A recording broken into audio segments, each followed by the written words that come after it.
وہ گناہگار ہے، شراب کی تعزیر لگی ہے اس پہ، عدالت میں مجرم کے طور پہ کھڑا ہے، اور ایک صحابی نے اس پہ لعنت کی۔ رسول اللہ نے فرمایا یہ گناہگار ضرور ہے، یہ شرابی ضرور ہے، یہ مجرم ضرور ہے، مگر اس پہ لعنت نہ کرو، اس لیے کہ یہ اللہ اور اس کے رسول سے محبت کرتا ہے۔ ایک شخص آپ کی میری نظر میں مجرم ہو سکتا ہے، بدترین گناہگار ہو سکتا ہے، لیکن صحیح بخاری کی اس حدیث کے مطابق مستحق لعنت نہیں ہو سکتا۔ آپ کو اور مجھے کیا معلوم کہ وہ اللہ اور اس کے رسول سے محبت رکھتا ہو،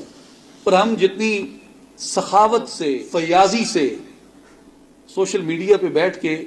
لعنت کرتے ہیں مختلف لوگوں پہ،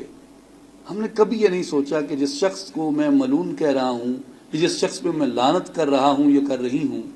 کیا مجھے یقین ہے کہ یہ اللہ اور اس کے رسول سے محبت نہیں کرتا؟ کیا آپ نے کسی کے دل میں جھانک کے دیکھا ہے